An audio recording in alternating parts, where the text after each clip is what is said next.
Students, there are some features or characteristics we can say, right? कोई ऐसे गुण है, गुण धर्म है जिसकी वजह से हम कोई भी फर्म को पार्टनरशिप फर्म बोल सकते हैं, right?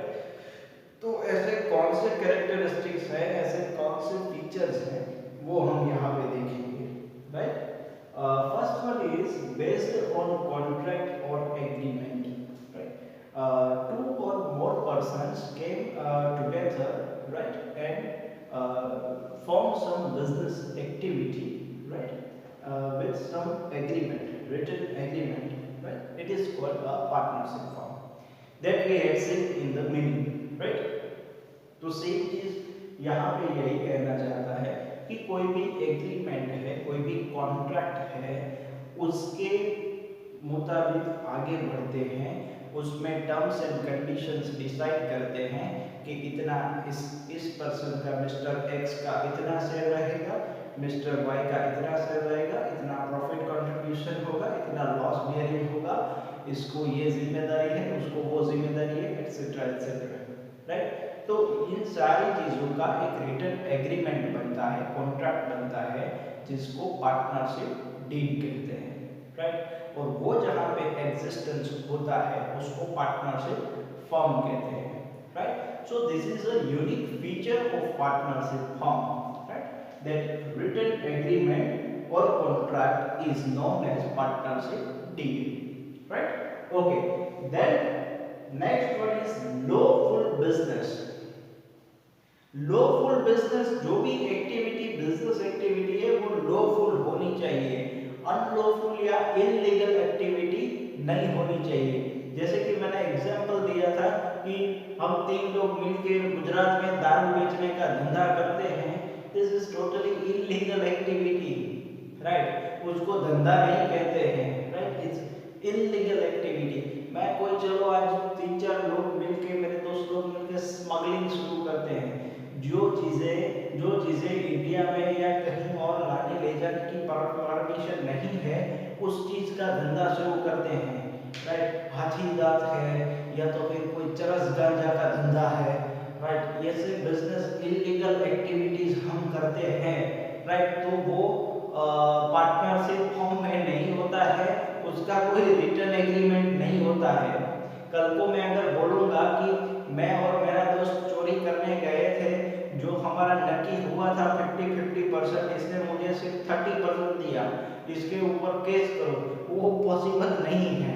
It's totally illegal activity, right? और उसमें कोई ऐसा उसको पार्टनरशिप हम नहीं बोल सकते हैं, right? So whatever the things it should be under the law, right? As per the law, right? It should not be unlawful, right? Okay, so the whatever the business activity under the partnership, it should be a lawful business, right? Okay, then sharing of profit, right? Sharing of profit की initial level पे ही decision discuss किया जाता है सबके mutual trust और agreement से ही, right? कि इतना, इसका इतना प्रॉफिट शेयरिंग होगा, इसका इतना प्रॉफिट शेयरिंग होगा, और वो सारी जनरली चीजें बेस्ड होती है कैपिटल कंट्रीब्यूशन पे, कि मैं आज 10 लाख रुपए बिजनेस पे दे रहा हूँ, कोई 15 लाख दे रहा है, कोई 20 लाख दे रहा है, तो मेरा प्रॉफिट कंट्रीब्यूशन उस हिसाब से ही होगा, राइट? तो ये चीजें क्या है, प्रॉफिट शेयरिंग, जो इनिशियल लेवल पे ही प्रॉफिट शेयर जो है, प्रॉफिट परसेंटेज जो है, वो डिसाइडेड हो जाते हैं, राइट? जितना मेरा प्रॉफिट कंट्रीब्यूशन होगा उतना मेरा जितना मेरा कैपिटल कंट्रीब्यूशन होगा उसके परसेंट के हिसाब से मेरा प्रॉफिट कंट्रीब्यूशन होगा। हाँ, इसमें कोई कई बार वेरिएशन भी हो सकता है, depend on my activeness in that partnership, right? कि मैं आज कितना एक्टिव हूँ वो पार्टनरशिप फर्म में, उसके ऊपर वो डिपेंड करता है, राइट? वो बात की बात है कि कई बार उसमें ये भी होता है कि अगर जितने एक्टिव पार्टनर्स हैं जो मैनेजरियल रोल निभा रहे हैं, कुछ ना कुछ काम में उसमें फर्म में काम करते हैं, राइट? बाकी के स्लीपिंग पार्टनर्स हैं जिसका कोई रोल नहीं है, राइट? वो एज ए इन्वेस्टमेंट किया है उसमें से, राइट? तो उसमें उसका प्रॉफिट कंट्रीब्यूशन, मेरा प्रॉफिट कंट्रीब्यूशन थोड़ा सा वेरिएट हो सकता है, पर उसमें भी कई बार ये भी हो सकता है कि प्रॉफिट कंट्रीब्यूशन के साथ साथ सैलरी भी विड्रॉ करते हैं। जो भी अमाउंट उसमें से मिलता है वहां से उसमें से सैलरी विड्रॉ करते हैं कि मैंने इतना काम किया है यहाँ पे तो उसकी मैं सैलरी लूंगा, मेरा नॉलेज दिया है, मेरा टाइम दिया है तो उसमें से मैं सैलरी लूंगा। हाँ, मेरा प्रॉफिट है उसमें, अगर कल को मुझे सिर्फ उसमें एज अ इन्वेस्टमेंट रखना है, मेरी जगह कोई और काम करेगा, राइट, तो वो भी हो सकता है, पर प्रॉफिट पे तो मेरा शेयर है ही, साथ साथ में अलग से मैं सैलरी भी उसमें से ले रहा हूँ, right. Then controlled by all partners, सारे पार्टनर्स का उसमें कंट्रोल है, भले ही वो एक्टिव पार्टनर हो या स्लीपिंग पार्टनर हो।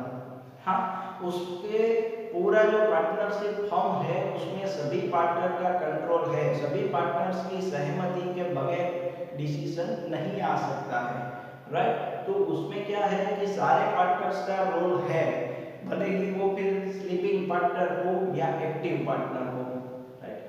Controlled by all the partners. Unlimited liabilities. As we had seen that in sole proprietorship there is unlimited liabilities, but in partnership firm also all the partners have unlimited liabilities. Right? कि आज कोई भी person को जितना भी काम दिया है वो कंपनी पार्टनर भले ही है, वो कंपनी के थ्रू वो काम कर रहा है, राइट। तो वो उस काम संभालना वो उसकी जिम्मेदारी है, राइट। काम को कल में अगर कोई भी गड़बड़ हो गई तो पूरी कंपनी को वो बेयर करना पड़ेगा, राइट। सो पार्टनर्स में क्या है, ये कोई भी पार्टनर हो, कोई भी उसकी रिस्पॉन्सिबिलिटी हो, that is unlimited liabilities, right. Okay, then mutual trust and confidence, right, कि आज कोई भी पार्टनरशिप फॉर्म हो, whatever the partnership firm, this all partnership firms are running on the mutual trust only, right। अगर mutual trust नहीं होगा, मुझे मैं 5 पार्टनर हैं, मुझे किसी दो पे ट्रस्ट नहीं है या मैं उस पे ट्रस्ट नहीं कर सकता हूँ, तो आगे जाके उसमें डिस्प्यूट ही क्रिएट होंगे, झगड़ा होना निश्चित है, राइट, कि इसने ऐसा क्यों किया, ऐसा करते तो अच्छा होता, राइट। म्यूचुअल ट्रस्ट होना भी जरूरी है कि भाई उसने सबको पूछे बगैर क्यों डिसीजन लिया, राइट, उसके डिसीजन की वजह से आज सबको भुगतना पड़ रहा है, राइट। तो कोई भी डिसीजन हो, कोई भी चीज हो, mutual trust and understanding and confidence होना जरूरी है। उसके बगैर पार्टनरशिप फॉर्म में टिकना मुश्किल है, और उसके बगैर अगर फॉर्म हो भी जाती है तो आगे जाके डिस्प्यूट्स ही क्रिएट होंगे, झगड़ा ही क्रिएट होगा, उसका रिजल्ट जो है अल्टीमेटली सारे लॉस मेकिंग ही होगा, right. So there should be mutual, एक दूसरे के साथ परस्पर जो विश्वास है वो कायम बना रहना चाहिए, ट्रस्ट जो है वो कायम होना चाहिए, right. Okay, then restriction on transfer of interest, this is the main thing in the partnership, कि आज 5 पार्टनर मेरे साथ दूसरे और 5 पार्टनर है, मैं कल को अगर वो पार्टनरशिप फर्म में से निकल जाना चाहता हूँ, मुझे नहीं रहना है वहां पे, तो डायरेक्टली मैं नहीं निकल सकता या डायरेक्टली किसी थर्ड पर्सन को हैंड ओवर नहीं कर सकता कि ये मेरी जगह आज से ये पार्टनर है, ऐसा पॉसिबल नहीं है, ऐसा कभी भी नहीं हो सकता है। सभी पार्टनर्स के कंसेंट होना जरूरी है, अगर मुझे निकलना है तो सभी पार्टनर्स का कंसेंट होना जरूरी है, राइट। और अगर किसी और को साथ में रिप्लेस करना है तो भी कंसेंट जरूरी है कि ये पर्सन आज से मेरी जगह रहेगा या नहीं रहेगा, राइट। तो ये सारी चीजें क्या है, ट्रांसफर ऑफ इंटरेस्ट में मेरी लायबिलिटी, मेरी ओनरशिप किसी थर्ड पर्सन को नहीं दे सकता या उसको मेरे साथ रिप्लेस नहीं कर सकता, राइट। उसके लिए सभी पार्टनर्स का कंसर्न पहले जरूरी है, अगर सारे एग्री होते हैं उसमें तो ही ये आगे हो पाएगा, अगर नहीं होते हैं एग्री तो वो पॉसिबल नहीं हो पाएगा, राइट। चाहे वो कोई भी शेयर वाला पार्टनर हो, तो सबका कंसर्न, रिटर्न कंसर्न होना जरूरी है, और उसके साथ जो रिप्लेसमेंट आएगा उसका भी कंसर्न जरूरी है, और उसका कितना शेयर रहेगा मेंशन करना पड़ेगा। पार्टनरशिप डीड जो बन चुका है, जब हमारा पार्टनरशिप फॉर्म एस्टैब्लिश हुआ तब उसमें फॉर्मेशन करना पड़ेगा, उसमें चेंज करना पड़ेगा, राइट। तो ये सारी प्रोसेस होने के बाद मैं निकल सकता हूँ, राइट, ऑन द स्पॉट में नहीं निकल सकता हूँ, राइट। कई बार पार्टनरशिप डीड में मेंशन होता है, ईयर्स मेंशन होते हैं कि कम से कम 5 साल तक इस पार्टनरशिप फॉर्म में से कोई अलग नहीं हो सकता है, राइट। तो ये सबके म्यूचुअली डिस्कस्ड किए हुए पॉइंट्स उसमें हैं। और फिर अगर फिर भी मुझे निकलना है, 5 साल के पहले निकलना है, तो उसमें एडजस्टमेंट के लिए कॉलम्स होते ही हैं, subject to something, right, subject to approval of all partners, right.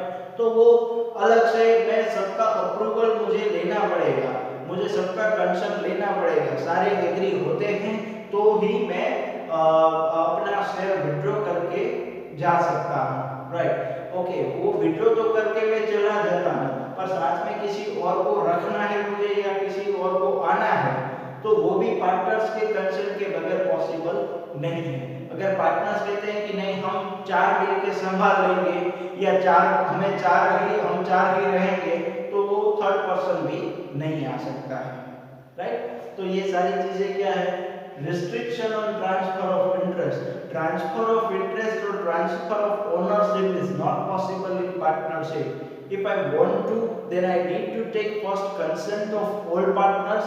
If they all agree with my withdrawal of partnership form, then only I can withdraw my share. Right? Otherwise, I cannot withdraw my share. Because एक partner के कम हो जाने की वजह से कितना सारा capital कम हो जाता है। वो कैपिटल कहाँ से आएगा, कैसे आएगा, राइट, ये सब भी बहुत जरूरी होता है सोच विचारना, right. Okay, so that is why restriction on transfer of interest, right. Mutual agency कि आज कोई भी चीज हो, एजेंसी मींस कोई भी पर्सन एजेंट, राइट। एजेंट जो है वो क्या करता है, रिप्रेजेंट करता है कोई भी कंपनी को, ये एजेंट का काम है, राइट। कि आज कोई भी चीज हो उसको बेचने का काम या उसको खरीदने का काम कोई क्या करता है, एजेंट करता है, कंपनी का एजेंट करता है, जो कंपनी का रिप्रेजेंटेटिव होता है, ठीक है। तो अब इसमें क्या होता है, कई बार पार्टनरशिप फॉर्म में सारे पार्टनर्स जो हैं उसके वती कोई भी एक पर्सन जो होता है वो एक एजेंट का काम करता है, राइट। वो अपनी कंपनी को रिप्रेजेंट करता है, चाहे वो सेलिंग हो या परचेजिंग हो, राइट। उसमें अपनी कंपनी को रिप्रेजेंट करता है, राइट। और सारे पार्टनर्स उसमें एग्री भी होते हैं, उसकी सारे पार्टनर्स के वती उसमें क्या करता है, वो रिप्रेजेंटमेंट करता है कि आज कोई भी कंपनी के फायदे के लिए वो कोई भी स्टेप ले सकता है, राइट। स्लीपिंग पार्टनर्स जो होते हैं वो इसीलिए स्लीपिंग होते हैं, वो जो एक्टिव पार्टनर्स होते हैं वो अपने कंपनी को रिप्रेजेंट करते हैं, राइट। और ताकि स्लीपिंग पार्टनर्स जो है सिर्फ उसमें से अपनी कैपिटल का शेयर ले लेते हैं, राइट, उसमें प्रॉफिट में शेयर ले लेते हैं कि उसमें ज्यादा से ज्यादा इन्वेस्टमेंट किया है, संभाल कोई और रहा है, राइट। उसका मैनेजमेंट जो है manage by something XYZ person, और जो एक्चुअल में पार्टनर है वो भी अलग है। दोनों की पार्टनरशिप दोनों की है, लेकिन रिप्रेजेंट भी कर रहे हैं कोई, राइट। आज कोई और रिप्रेजेंट भी कर रहा है, एज एजेंट का काम भी कर रहा है, राइट। तो ये क्या है, म्यूचुअल एजेंसी, मतलब म्यूचुअल कंसेंट है सबका कि ये पर्सन XYZ पर्सन हमारे वती हमारे द्वारा नियुक्त किया गया है, एज एजेंट का वर्क कर रहा है, राइट। वो अपनी कंपनी को रिप्रेजेंट कर रहा है, राइट। कोई भी प्रोडक्ट बेचना हो, राइट, कोई भी चीज उसको खरीदना हो, रॉ मटेरियल का परचेजिंग है तो वो पर्टिकुलर एक पार्टनर संभालता है, सेलिंग जो है वो दूसरा पार्टनर संभालता है, एडमिनिस्ट्रेशन जो है वो तीसरा पार्टनर संभालता है, राइट। जो वो गवर्नमेंट पॉलिसीज का वगैरह का ख्याल रखता है, कोई भी डॉक्यूमेंटेशन मंगवाना हो या भेजना हो तो वो ख्याल रखता है। तो गवर्नमेंट थ्रू कोई भी कम्युनिकेशन होगा तो वो गवर्नमेंट हमारी कंपनी की ओर से गवर्नमेंट को वो एजेंट रिप्रेजेंट करेगा, सेलिंग वाला अपना रिप्रेजेंट करेगा, राइट, मार्केट को रिप्रेजेंट करेगा हमारी कंपनी को। वैसे ही परचेजिंग वाला जो है वो कंपनी के वती सब कुछ परचेज करेगा, रॉ मटेरियल मंगवाएगा, एकदम बेस्ट क्वालिटी का मटेरियल एक रिजनेबल प्राइस में, राइट। तो हर एक की अलग अलग जिम्मेदारी है और हर एक कोई क्या कर रहा है, अपनी कंपनी को रिप्रेजेंट कर रहा है, एज अ एजेंट वो अपना वर्क कर रहा है, राइट। तो this is a mutual agency कि एक दूसरे के साथ वर्क उसने डिस्ट्रीब्यूट किया हुआ है और सब अपना वर्क अपने आप से कर सकते हैं, ऐसा है, वो म्यूचुअली कंसर्न होता है, right. So this is a mutual agency, right, कि सब अपना एजेंट का वर्क करते हैं, अपनी कंपनी को रिप्रेजेंट करते हैं, right. So this is one characteristics of partnership firm, right, कि कोई भी पार्टनरशिप फर्म अगर एस्टैब्लिश होती है तो मोर और लेस यही सारे उसमें फीचर्स और कैरेक्टरिस्टिक्स देखने को मिलते हैं, right. Okay students, we had seen the characteristics of partnership firm, right, features of partnership firm, right. Now we will understand that how the partnership firm can be formed, right, वो कैसे existence में आ सकती है, उसको कैसे बनाया जा सकता है, राइट। पार्टनरशिप फर्म जनरली मैंने आपको कहा था कि पार्टनरशिप फर्म को एग्जिस्टेंस में लाने के लिए पार्टनर्स जो होते हैं वो ओरली या रिटन दोनों कंसेंट में एग्री होते हैं, राइट, या ओरली जो म्यूचुअल ट्रस्ट के बेसिस ऊपर हम चलते हैं कि भाई हम दोनों शुरू करते हैं, हमारा दोनों का 50-50% रहेगा, ठीक है, बाद में कोई झंझट नहीं चाहिए, ठीक है, ये ओरली कंसर्न किया हुआ है और हम बिजनेस शुरू कर सकते हैं और आगे जाके हम हमारी ओर से अपना 50-50% कंट्रीब्यूट एक दूसरे को कर सकते हैं, जो भी प्रॉफिट होता है 50% मैं लेता हूँ, 50% वो लेता है, अगर लॉस होता है तो भी हम 50-50% डिस्ट्रीब्यूट करते हैं, राइट। तो ये एक था oral communication, oral promises, oral trust, right. तो ये जनरली ट्रस्ट के ऊपर डिपेंड करता है कि आप दोनों का म्यूचुअल ट्रस्ट कितना है, right. In foreign countries it's illegal, right, orally नहीं चलेगा, जो भी है आपका ब्रिटेन में होना चाहिए, जो भी कंसर्न है आपका ब्रिटेन में होना चाहिए, राइट। तो in India also written partnership firms existence is given more importance, right, rather than oral, but फिर भी अभी orally भी बहुत सारे ऐसे लोकल बिजनेसेस चल रहे हैं जो हमें और आपको पता है, राइट, कि कोई भी आज बड़ी शॉप हो तो पार्टनर्स हम बना लेते हैं 50-50%, जब 50% दे रहा फिर वो एग्रीमेंट में लिखना और वगैरह वो सब झंझट नहीं करते हैं, राइट। तो ओरली भी चलता है, रिटर्न भी चलता है, लेकिन रिटर्न पार्टनरशिप फर्म को, पार्टनरशिप एग्जिस्टेंस को ज्यादा इंपॉर्टेंस दिया गया है, राइट। तो ये था एक पार्टनरशिप फर्म हम दोनों तरीके से एग्जिस्टेंस में ला सकते हैं, with the oral communication by mutual trust and understanding and with written communication, right, with written agreement, sorry not communication but agreement, right. Okay, so now उसका फॉर्मेशन कैसे होता है, उसका रजिस्ट्रेशन प्रोसेस क्या होता है, कैसे पार्टनरशिप फर्म एग्जिस्टेंस में आती है, राइट, ये हम समझेंगे। Registered under the Indian partnership act 1932, ये हमने पहले देखा था कि आज हम कोई भी पार्टनरशिप फर्म को एग्जिस्टेंस में लाना चाहते हैं तो कैसे होगा, उसको रजिस्टर करवाना पड़ेगा under the Indian partnership act 1932 के, राइट। उसमें स्टैम्प पेपर थ्रू हमें पार्टनरशिप के पार्टनर्स जितने भी होते हैं उसके नाम, उसका अता पता, वो सब कुछ लिखना पड़ेगा। देखते हैं क्या क्या है उसमें। Partner should fill a prescribed form, एक पर्टिकुलर फॉर्म होता है यहाँ पे रजिस्टर करने के लिए। इंडियन पार्टनरशिप एक्ट 1932 में रजिस्टर करने के लिए फॉर्म होता है, उसको फिलअप करना पड़ता है, राइट। कितने पार्टनर्स हैं, पार्टनर्स की एज क्या है, उसका रेसिडेंस क्या है, राइट, पार्टनरशिप कौन से बिजनेस में जुड़े हुए हैं, राइट, उसका कैपिटल कंट्रीब्यूशन क्या है, राइट, अदर कोई कंट्रीब्यूशन है तो क्या है, राइट, उसका प्रॉफिट शेयरिंग कितना होगा, राइट, कोई भी पार्टनर है तो वो एक्टिव है या स्लीपिंग पार्टनर है वो डिस्क्राइब करना पड़ता है, राइट, कि वो उसका कैपिटल कंट्रीब्यूशन रहेगा लेकिन वो एक्टिव रोल उसका नहीं रहेगा, वो कुछ चीजें मैनेज नहीं करेगा, राइट, जो भी प्रॉफिट अगर स्लीपिंग पार्टनर है तो उसका प्रॉफिट कंट्रीब्यूशन कितना होगा वो उसमें लिखना पड़ता है, राइट। तो ये सारी चीजें मिलके एक बड़ा सा फॉर्म बनता है और वो फॉर्म फिलअप करना पड़ता है, और वो जब भी form should be duly signed by, 2 बार वेरीफाई करवानी है, किससे, by all the partners justifying their united business activities.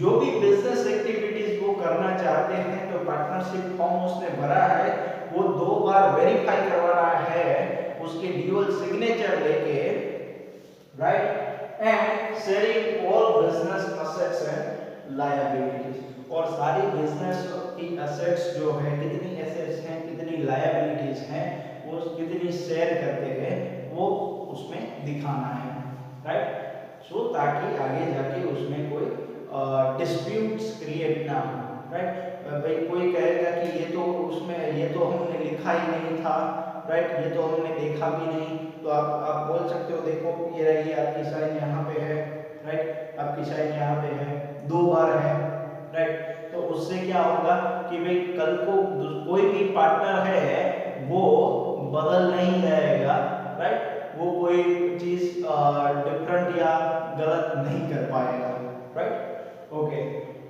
Then submitted to registrar with prescribed registration fees.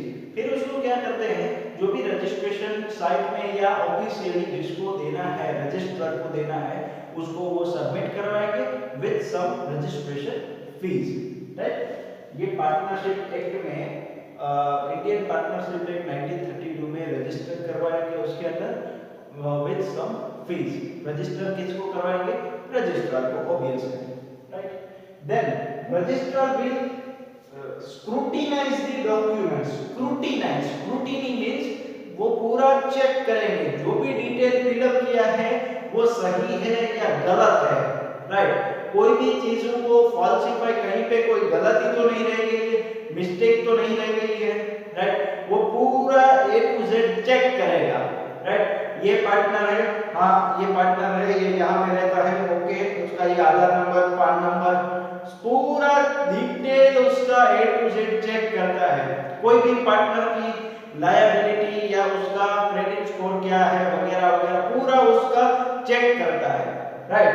Scrutinise the document, जो भी डॉक्यूमेंट्स मंगवाए हैं वो पूरे चेक करता है, राइट, एंड इफ सेटिस्फाइड, अगर वो सेटिस्फाइड है, राइट, कि नहीं जो भी डॉक्यूमेंट्स दिए हैं, जो भी कॉलम्स दिए गए हैं वो सब फुलफिल होते हैं, वो सब एग्री होते हैं, राइट, तो then issue the certificate of registration, की registration successful certificate of registration under the Indian partnership act 1932, this form, right, XYZ form, उसका एक रजिस्ट्रेशन सर्टिफिकेट देते हैं, राइट, उसमें कंपनी का नाम और पार्टनर्स के नाम मेंशन होते हैं, राइट, कि ये सारे पार्टनर्स जो हैं they are mutually agreed and they had consent and they had successfully submitted all the prescribed documents, and after verification, after dual verification of these documents, we are issuing the certificate of registration, right, नीचे partners के नाम। तो ये पूरा certificate of registration बनता है, but उससे पहले कितनी सारी प्रोसेस आई, प्रोसेस क्या आई, राइट, सभी पार्टनर्स को म्यूचुअली एग्री करना, फिर उसका एग्रीमेंट बनाना, राइट, एग्रीमेंट बनाना स्टैम्प पेपर पे, राइट, फिर उसको ड्यूअल वेरीफाई करवाना, कि भाई जो चीजें हैं एक बार और चेक कर लो, दो बार चेक कर लो, सिग्नेचर सारे पार्टनर्स की दो बार सिग्नेचर लेना, राइट। उसके बाद वो वेरिफिकेशन के बाद रजिस्ट्रार के पास उसको रजिस्ट्रेशन प्रोसेस में डालना। रजिस्ट्रार चेक करेगा, पूरा प्रोसेस चेक करेगा कि कहीं कोई डॉक्यूमेंट मिसिंग नहीं है, कहीं कोई कॉलम खाली नहीं रह गई है, वो स्क्रूटिनी करेगा, राइट। और फिर अगर उसको सही लगता है, सेटिस्फाइड लगता है, सारे डॉक्यूमेंट सही लगते हैं, तो वो सर्टिफिकेट ऑफ रजिस्ट्रेशन इश्यू करेंगे कि this company has successfully satisfied all the norms, right. और फिर सर्टिफिकेट ऑफ रजिस्ट्रेशन, राइट। तो ये पूरा क्या था, फॉर्मेशन इन रजिस्ट्रेशन का पूरा प्रोसेस था, राइट। पूरा प्रोसेस था कि इस तरीके से रिटन पार्टनरशिप जो फॉर्म है, जो रिटन एग्रीमेंट बनाती है, वो इस तरीके से ये प्रोसेस थ्रू आगे बढ़ सकते हैं, राइट। इसके बाद हम देखेंगे कि अगर रिटन एग्रीमेंट नहीं है, ओरल कम्युनिकेशन है, तो क्या क्या दिक्कतें आ सकती है, क्या क्या प्रॉब्लम क्रिएट हो सकते हैं अगर रिटन एग्रीमेंट नहीं है तो, right. Okay students, we had seen the process of formation and registration of a partnership firm, right. Now we will see what if any of the partnership firm is not registered, right. What if we are not registering our partnership firm, तो क्या क्या नुकसान हो सकता है वो हम देखेंगे, क्या क्या डिसएडवांटेजेस हैं, right. So first one is cannot file any suit in court against co-partners, past or present partners. अगर हमारी पार्टनरशिप फॉर्म रजिस्टर्ड नहीं है under the partners Indian partnership act 1932, then we cannot file any suit against our partners, against our co-partner और past partner. हम अपने partner के ऊपर कोई भी कोर्ट में केस नहीं कर सकते हैं, राइट। कोर्ट में किसी भी प्रकार का केस हम नहीं कर सकते। हमारे साथ जो पार्टनर है वो को पार्टनर, जो कोई पार्टनरशिप फॉर्म छोड़ के चला जाएगा, पास्ट पार्टनर्स, राइट, या तो कोई प्रेजेंट में जो पार्टनर है उसके खिलाफ हम कोई भी उसके अगेंस्ट केस फाइल नहीं कर सकते कोर्ट में, राइट, क्योंकि हमारे पास रिटन में नहीं है। देखिए यहाँ पे है, partners of an unregistered firm does not have any legal document which can act as evidence in his favour. भाई कोई डॉक्यूमेंट नहीं है, क्या प्रूफ है कि ये आपके पार्टनर है, क्या प्रूफ है कि ये आपके साथ एज अ पार्टनर है और वो आपके साथ बिजनेस चला रहे हैं, इसका क्या प्रूफ है? कोई प्रूफ नहीं है। ऐसा कोई डॉक्यूमेंटरी एविडेंस भी नहीं है कि आप दोनों में डिसाइड हुआ था 50-50% का या 80-20% का प्रॉफिट का डिस्ट्रीब्यूशन का। आप दोनों में कोई भी ऐसा डिस्कशन हुआ था, वो कोर्ट को कैसे पता चलेगा? ऐसा कोर्ट क्या है, अंधा कानून है, वो क्या देखती है, लॉ देखती है, कायदा देखती है। और कायदा क्या कहता है, जो भी पार्टनरशिप एक्ट 1932 में लिखा है वो उसको बोलती है, राइट। तो पार्टनरशिप एक्ट तो क्लियरली कहता ही है कि रिटर्न होना चाहिए, कोई भी चीज हो। आप दोनों में 80-20% का डिसाइड हुआ है, वो आपने कहीं पे नोट करवाया है या नहीं करवाया है, वो पता कैसे चलेगा अगर रिटर्न में होगा? तो मैं आज हमने दोनों ने बोल के डिसाइड कर लिया कि 80% मैं लूंगा, 20% तेरा, उस हिसाब से कैपिटल कंट्रीब्यूशन करके पार्टनरशिप फॉर्म एस्टैब्लिश कर ली। लेकिन बाद में मेरी नियत खराब हुई, चलो मुझे उसको धक्का लगाना है, सब कुछ मुझे हड़प लेना है, तो उसमें कोई डॉक्यूमेंट्री एविडेंस तो है नहीं, रिटर्न में तो कुछ है नहीं। मैं कल को कुछ भी कर सकता हूं या वो भी कुछ भी कर सकता है, राइट। तो उसमें क्या होगा कि भाई कोर्ट क्लियरली कहती है आप अपने पार्टनरशिप फॉर्म के कोई भी पार्टनर के ऊपर केस नहीं कर सकते अगर वो रजिस्टर्ड नहीं है तो, राइट। आपके पास डॉक्यूमेंट्री प्रूफ ही नहीं है, आप कोर्ट में साबित कैसे करोगे कि हमारा दोनों का ये डिस्कशन हुआ था, ये साबित कैसे करोगे आप? तो वहीं पे बात खत्म हो जाती है, right? Okay, then in written document, if written document is not approved by the registrar, it should not be considered in the court. Please students note this point. अगर आप दोनों के बीच कोई भी सहमति हुई है, एग्रीमेंट हुआ है, राइट? चलो मान लो आपने जो एग्रीमेंट बनाया है, कोई भी पेन और पेपर लिख के बना दिया, दोनों की सिग्नेचर है, ऐसा नहीं चलता, राइट? कोई भी रफ पेज में या कोई भी ब्लैक पेपर में आपने लिखा, दोनों ने नीचे सिग्नेचर कर दी और पार्टनरशिप एग्रीमेंट बन गया। This is not the partnership agreement, it's not worth, उसकी कोई वैल्यू नहीं है। उसकी वैल्यू तभी होगी जब रजिस्ट्रार के पास वो अप्रूव होगा, रजिस्ट्रार अप्रूव्ड वो होगा, तभी वो इंडियन पार्टनरशिप एक्ट 1932 के अंदर आया है, ऐसा माना जाएगा। अगर आपने रजिस्ट्रार के पास गए नहीं हो और वहां से अप्रूव नहीं करवाया है और फिर आप केस करते हो कि ये रहा मेरे पास पेपर है, दोनों की सिग्नेचर है, हमने दोनों ने एग्रीमेंट किया है, बट वो वैलिड नहीं गिना जाएगा। क्यों? क्योंकि आप लोग रजिस्ट्रार के पास नहीं गए हो, रजिस्ट्रार के पास रजिस्ट्रार का अप्रूवल उसमें नहीं है, इसीलिए, राइट? तो रजिस्ट्रार का अप्रूवल होना जरूरी है, वरना वो पार्टनरशिप एग्रीमेंट है ही नहीं, ऐसा माना जाएगा, right? So it should be registered with registrar of Indian partnership act 1932, right? Then unregistered firm itself cannot sue to enforce a right arising out of a contract against third party. Unregistered firm है, अगर आप चलो partnership firm में सभी partners मिले जुल के रहते हैं, ठीक है? अगर कोई थर्ड पार्टी कोई फाइनेंशियल लॉस करता है, राइट? ऑर्डर देके चला जाता है और फिर लेने नहीं आता है, राइट?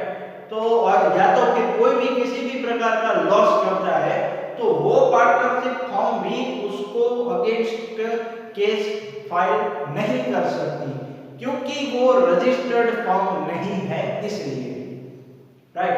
रजिस्टर्ड फर्म होती तो वो बिल्कुल केस फाइल कर सकते हैं, पर क्योंकि वो रजिस्टर्ड नहीं है, इसलिए वो फाइल नहीं कर सकती केस, राइट? तो इतने सारे डिसएडवांटेजेस हैं। सबसे पहले कि कोई भी पार्टनर के खिलाफ केस नहीं कर सकता है, राइट? सेकंड क्या दिखा?